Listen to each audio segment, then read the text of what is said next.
an incorrigible delinquent at times. Behave yourself, man!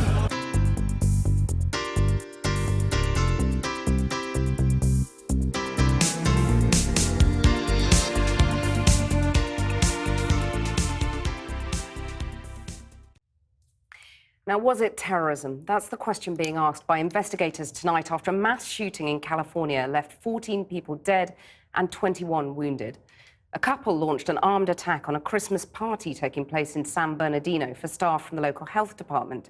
The couple were later killed in a shootout with police. And just to warn you, as you'd expect, this report by our Washington correspondent Kylie Morris does contain some distressing images. You can see all those yellow evidence markers, shell casings, and you can just see how intense this gun battle was. As yet, it's not clear whether this is the aftermath of an act of terror or simply another horrific mass killing. Oh, there's a rifle right there, Jeff. Powered by an extraordinary volume of guns, ammunition and explosives, and a young couple the police say were on a mission. It ended with a police pursuit of their black SUV through residential streets just hours after they'd sprayed a county workers' Christmas party with gunfire, killing 14 people.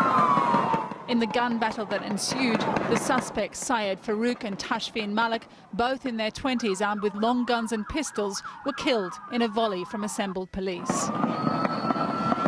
Hours earlier, they'd fled after opening fire on a holiday gathering for local health department workers inside a sprawling municipal complex. It's that these are people that came prepared, that they were dressed and equipped in a way to indicate that they were prepared, and they were armed with long guns, not handguns. Under the bright Californian sun, emergency services set up a triage center to treat those who'd been shot and survived.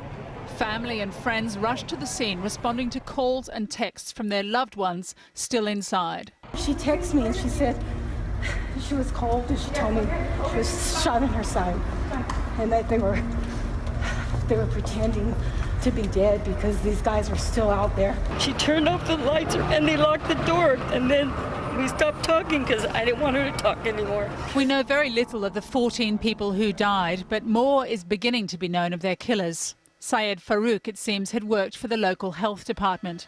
Police say he'd been at the party before leaving and returning with his wife and firing at least 75 rounds inside that room. They lived here in nearby Redlands, where heavily armed police found at least a dozen pipe bombs in their garage, as well as other bomb-making materials and thousands of rounds of ammunition. And if you look at the amount of obvious pre-planning that went in, the amount of armaments that he had, the weapons and the ammunition, there was obviously a mission here. We know that. We do not know why. The president amplified the FBI's reluctance to label this directly a terror attack. It is possible that this was terrorist related, but we don't know. It's also possible that this was workplace related. The FBI now say they're looking at the online lives of the couple for more clues as to their motivation. Amid the grief, co-workers and family members have expressed surprise, one declaring the couple and their 6-month-old daughter appeared to be living the American dream. Well, Kylie Morris joins us live now from Washington. Kylie, what's the latest there? Well, the latest in Washington is that the flags behind me have just been lowered to half-mast.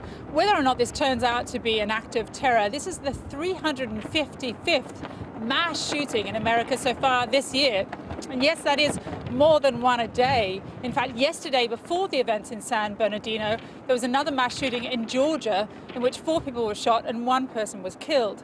As for the San Bernardino events, as I mentioned, more personal detail is emerging about this couple. The FBI are now saying that Tashfeen Malik is actually a citizen of Pakistan, that she was in the US on a visa by extension of her marriage to Syed Farouk. Apparently they were married in Saudi.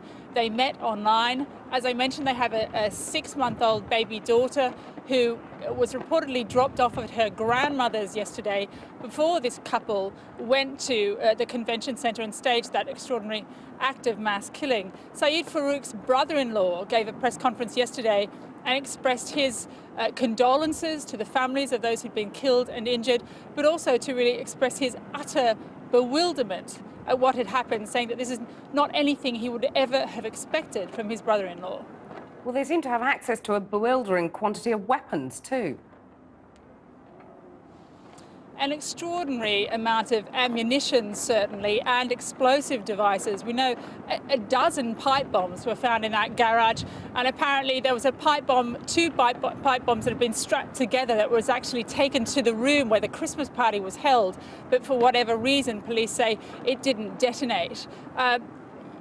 Of course, this has led to another conversation as well about gun laws. There's no law limiting the amount of ammunition you can actually accrue and accumulate in your garage in California. Again, the gun laws debate has been revised regardless of your motivation. It remains an overarching fact that it is much easier to get weapons in the United States than it is in most other countries. Kylie in Washington, thank you very much. I've been